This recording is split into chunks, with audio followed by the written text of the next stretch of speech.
From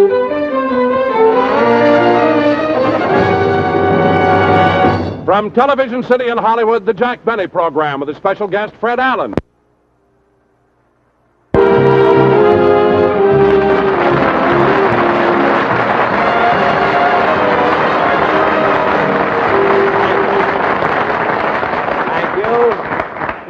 Thank you very, very much, ladies and gentlemen, and welcome to the Lucky Strike program.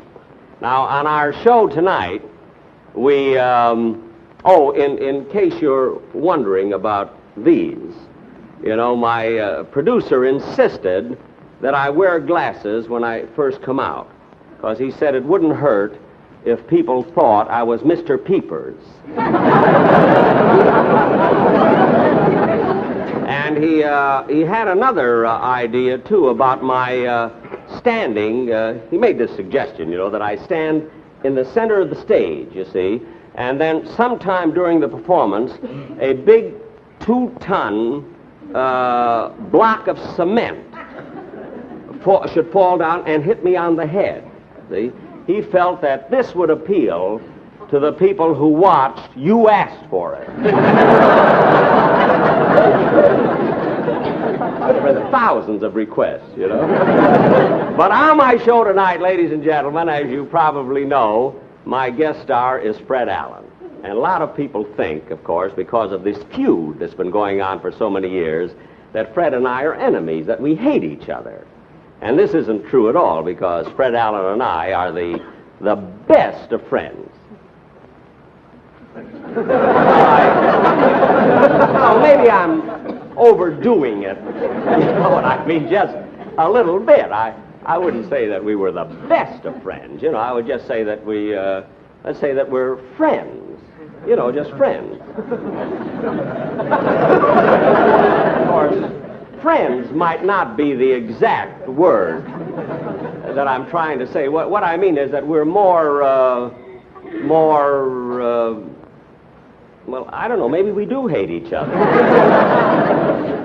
I know I can't stand him.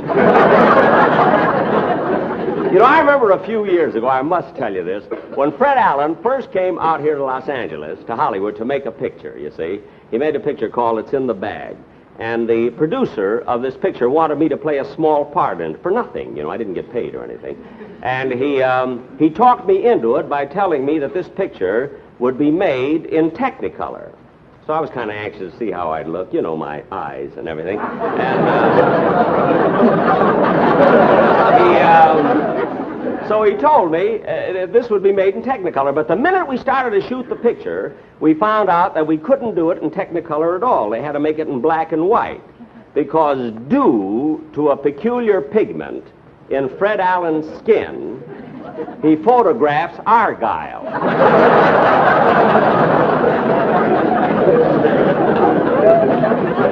I remember twice in the dressing room I put my foot in his mouth. But what a character that Fred, what a face on Fred Allen. With those bags under his eyes, he looks like a short butcher peeping over 2 pounds of liver. But anyway, tonight, after our television show, the one we're doing now, I'm flying to San Francisco because I'm opening tomorrow night at the Kern Theater for 3 weeks. I'm playing a theater for 3 weeks. And the reason I'm so excited is because this, you know, the very first time I ever appeared in public was in San Francisco. I remember I played my violin, you see, and this was, years ago. I forget just where. I know it was right in the shopping center of San Francisco. I think it was on the corner of Market and Taylor then. I understand there's a theater there now. But anyway, when I was playing Benny, that's enough the violin at this... Raleigh, Bill, will you bring the boom in a little closer so we can get the extra scenery right behind you? Good. What is it? What's that's the trouble? Fine. I mean, what's wrong? Oh, you won't have to go over your monologue anymore. That's fine, Mr. Benny. The length's just right. Excuse me a minute. Fellas, will you cut the house lights and back, please? Well, look. I mean, you mean I don't have to rehearse any longer? No. Well, if I don't have to rehearse the monologue, maybe I can rehearse the sketch that I'm to do with Fred Allen. Oh, no, we can't go over that either because Mr. Allen hasn't arrived for rehearsal. How do you like that? I give a guy a job because I'm sorry for him. I pay his bus fare all the way from New York. But he doesn't show up at rehearsal. Well, as long as we stop, we might as well break for lunch. Lunch, everybody! Break for lunch! Lunch, everybody. Rochester, we're breaking for lunch.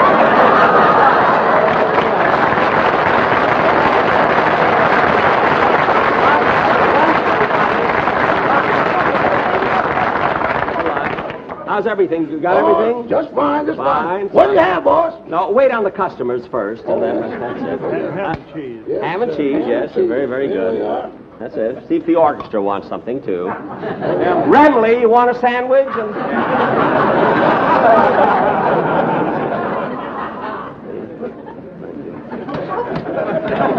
That's it. Oh, don't forget your change. There you are. Rochester, look, I want to ask you something. Why do you put so much ketchup on the sandwiches? Well, that was an idea of mine to drum up more business. Well, how would ketchup give us more business? Well, I figured if some of it dripped on their shirts, we might get to do their laundry, too.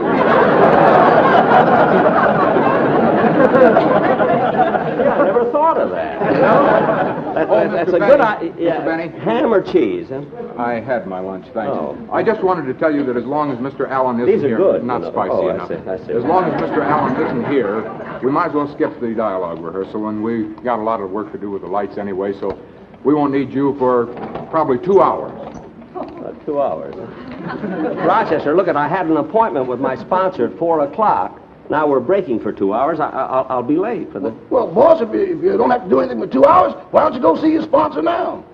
Hey, maybe I'll do that. You know, this is the day that he picks up my option for next year. you Picks know? up your There's option? nothing to worry about, Rochester. You know, it's just a formality, that's all. You know, he just wants to be sure that he's got me. You know, you know, for next year, that's all. So I'll run along and see him. You sell all the sandwiches and everything, huh? Don't Okay. forget. Oh, by the way, Rochester, while you're selling the sandwich, give him a sort of a floor show. You know what I mean? Sing and dance or something, and that way we can get the cover charge, too, you know, for the... Roast beef, ham, cheese, Mr. Benny's special noodle soup. Oh, we ain't got a bill of money. Maybe ragged and funny, but we're traveling along, singing along, side to side. Oh, we don't know what's coming tomorrow. May it be trouble and sorrow, but we'll travel the road, sharing the load, side to side. In all sorts of weather, maybe the sky will fall. Long as we're together, doesn't matter at all. Oh, and after your trouble is parted, we'll be back when we started. We'll travel along, side by side. In all sorts of weather, doesn't matter at all. Long as we're together, doesn't matter at all. Class cloud, Mr. Benny, super basketball, class cloud. Oh, we'll travel along, singing a song, side, side,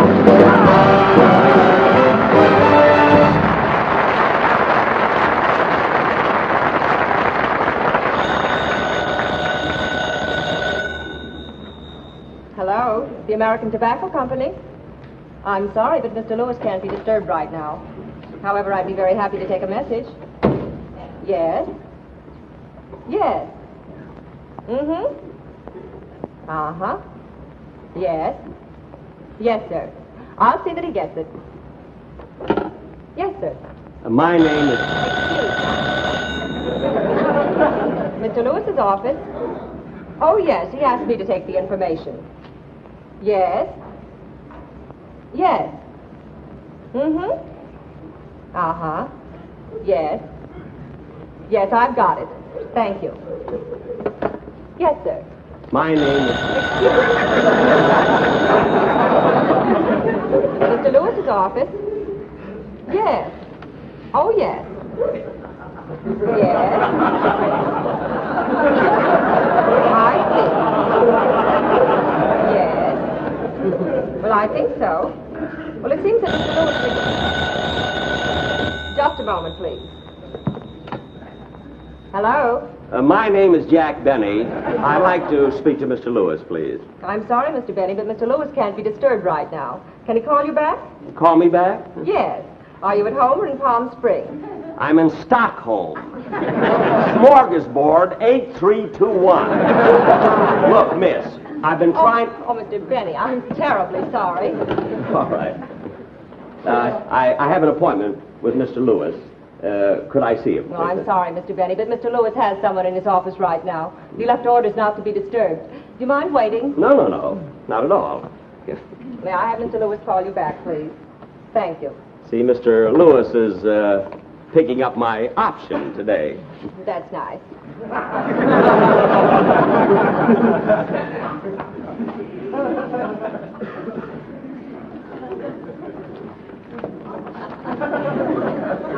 You know, I've been with the American Tobacco Company now for 10 years, and they're very, very happy with me, you know. That's nice. But then why shouldn't they be? You see, I'm acknowledged to be one of the greatest comedians. Excuse me.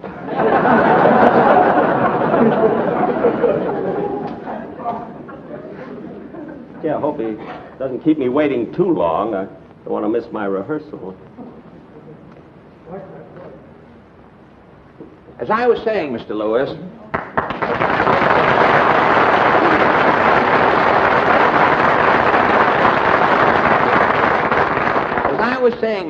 it isn't that I want Mr. Benny's job, you understand. It's just that the time has come to have you put him out to pasture. Put him out to pasture? Yes, for 30 years, Benny has been milking the same jokes to an audience that is not contented. Now, think it over, Mr. Lewis. Well, I don't know. Taking a man like Jack Benny and putting him out to pasture, do you think it'll work? Why, of course. Look, if Benny can spend the last years of his life around anything green, he'll go for it. Take my advice, Mr. Lewis. Let him go. I'll take the show over and finish the season for you. But I can't let Jack go like that. Besides, we've given him a contract. Mr. Lewis, you are a shrewd businessman, Mr. Lewis. I know that somewhere nestled down in that legal document that there must be a tobacco-picking clause. Mr. Allen, why don't you sit down? Sit down. Have you ever ridden 3,200 miles on a bus? If the sun feels like I do right now, it will never set again. Well, try that chair. It's very comfortable.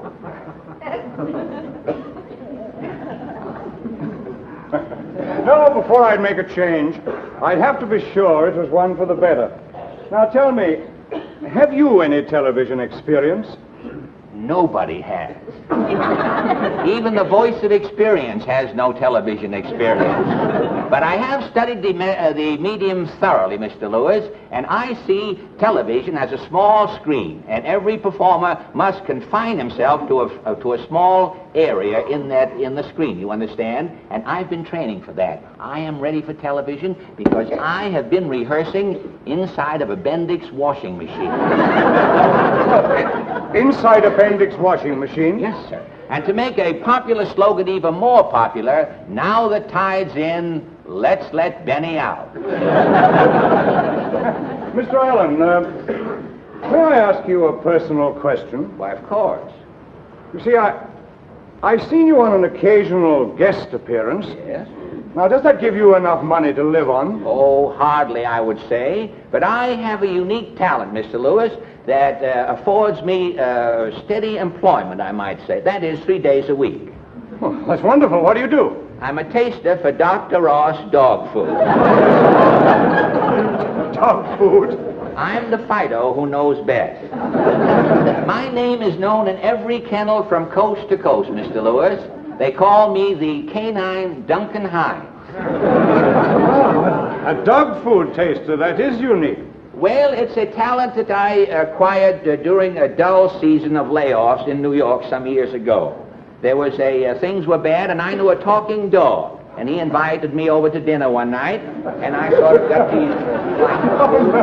No, Mr. Allen. Now, as regards the Lucky Strike program, I've no doubt that you're very well qualified. Yeah? But I must face the facts that in Benny we have a double asset. You see, he's not only a comedian, but he also plays a musical instrument. Plays? Aren't we using the word rather loosely, Mr. Lewis? Rather, let us say Mr. Benny has an instrument. But if it's music you want, Mr. Lewis, I have come here prepared, sir. You won't know you're sure you like music, of course. Love music. Well, you won't know your office from Carnegie Hall in just 2 seconds here. Are you prepared?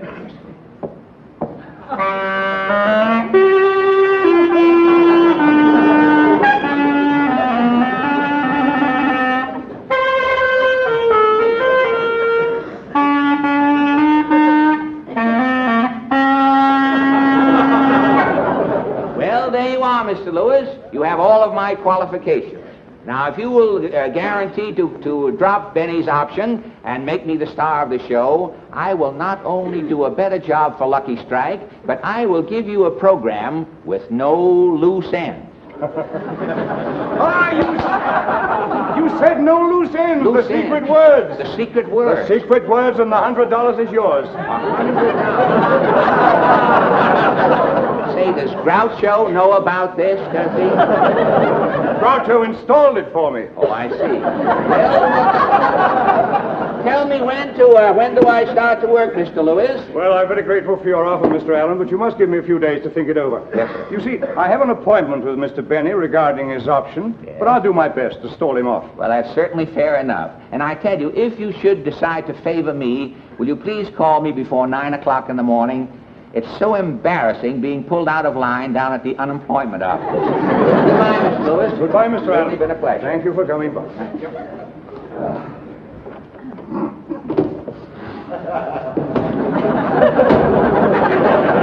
What's the matter, Mr. Allen? It's Benny. He's outside. He can't see me in here. I'll hide in the closet. No, not in that closet. Go in that one there. Oh, what's the one over? That's right. Say, I may be in here for some time. Have you got a light? Oh, why, yes, I'm ready to work for the company. I'm smoking the cigarettes already. Just.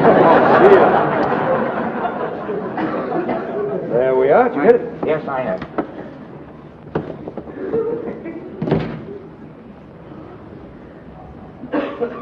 Miss Rockford, you may send Mr. Benny in now. Yes, Mr. Lewis. Or Mr. Benny, you may go in now. Oh, thank you. Thank you very, very much.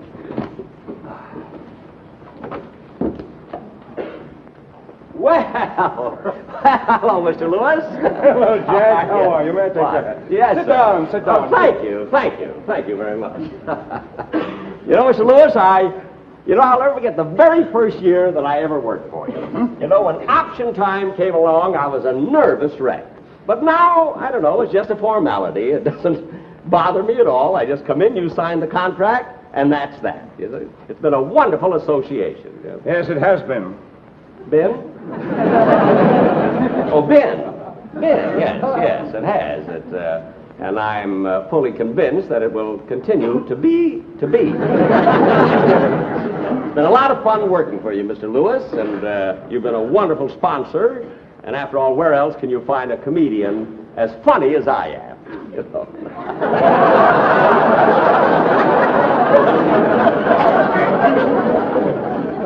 Now, Mr. Lewis, Mr. Lewis, I do think I have the options you wanted to sign today. Oh, the options. Yes, good, yes, good. yes. That's splendid. The options. Now, what is the first one? First one, The Hit Parade. The Hit Parade. Ann Southern. There's Ann Southern's option.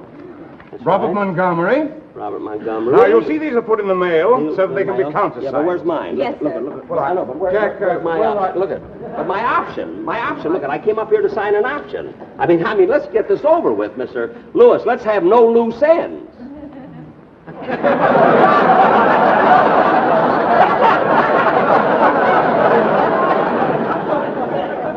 Mr. Lewis, I said, let's have no loose ends.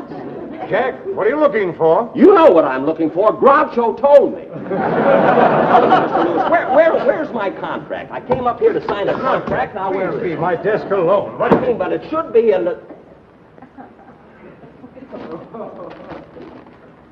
Mr. Lewis, what is my contract doing in the wastebasket? It must have blown off my desk. You see, when the window's open, there's a strong wind from the northeast.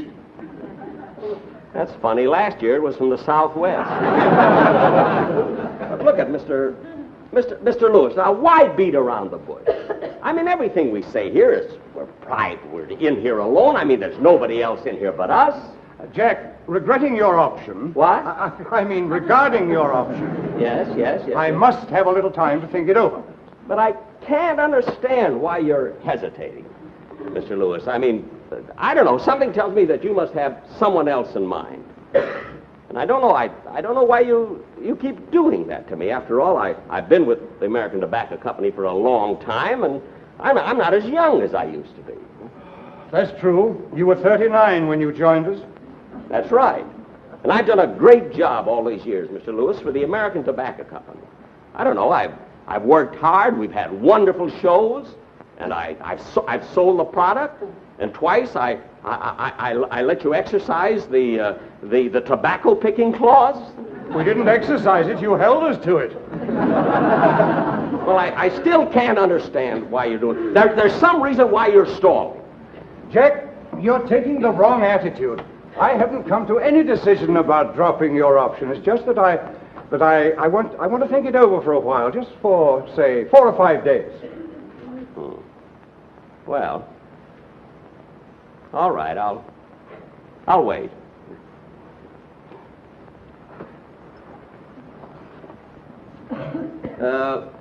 Four or 5 days. Yeah, that's right, Jack. Now, where can I get in touch with you? Well, just call your secretary. I'll be sitting in the outer office. But don't forget now. Don't forget. Oh, Jack, that's the wrong one.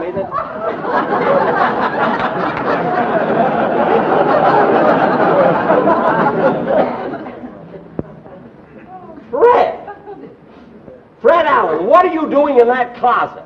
Believe it or not, I'm playing post office. Post office? Kiss me.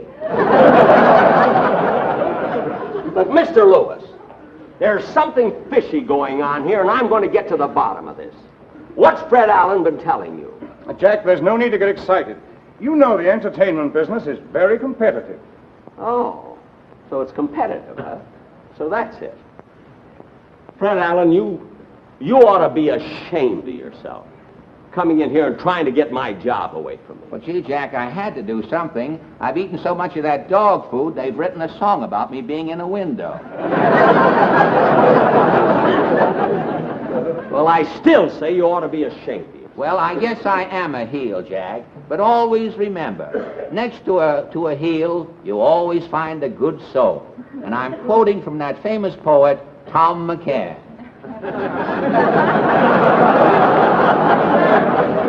Fred, after that awful joke, I shouldn't forgive you, but I will, because I know you didn't mean it. Well, okay, Fred, now listen, let's forget all about it. We'll go out and have a cup of coffee. Don't forget to send for me, huh, Mr. Lewis? Oh, no, yes. I'll see if I can. I thought they'd never leave.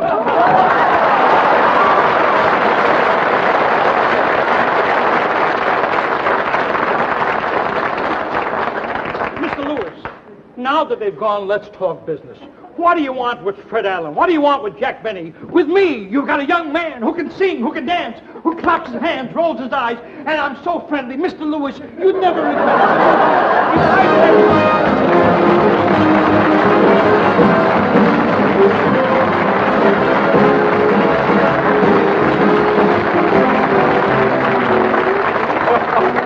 Well, Jack will be back in just a moment, but first, a word from Dorothy Collins.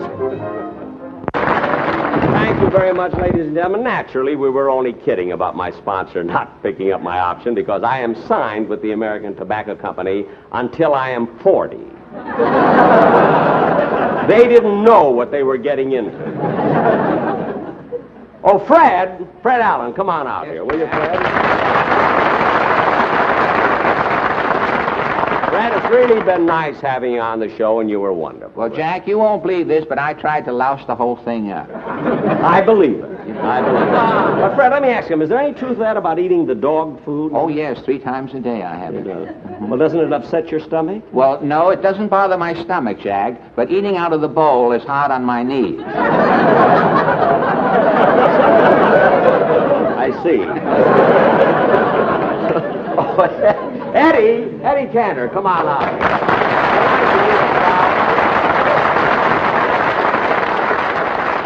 Eddie, I want to tell you, it was just wonderful you to come in here just to do this one little bit on the show. Jack, I want to tell you it was my pleasure. No, Eddie, it was my pleasure. Believe me, Jack, it was my pleasure. Eddie, Ladies believe me, it's my Ladies pleasure. and gentlemen, this shows you what happens when two straight men get together. What'd you say, Fido?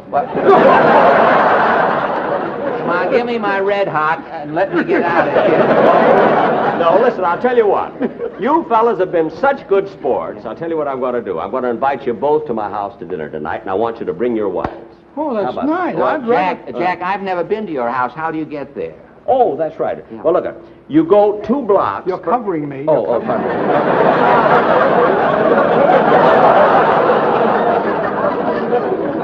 You go, Eddie, Fred. You're Eddie. My name is Sam. No, this is Fred. This is Fido. No, Look Jack. at Fred. Look at. You go 2. You want to know how to get to my house? Yeah. Now you go 2 blocks to your right till you come to the California Bank. California you see. Bank. Then you go 4 blocks to your left till you come to the Bank of America. Bank you of see. America. Then 7 more blocks to the right till you come to the Citizens National Bank. You see. Then you keep going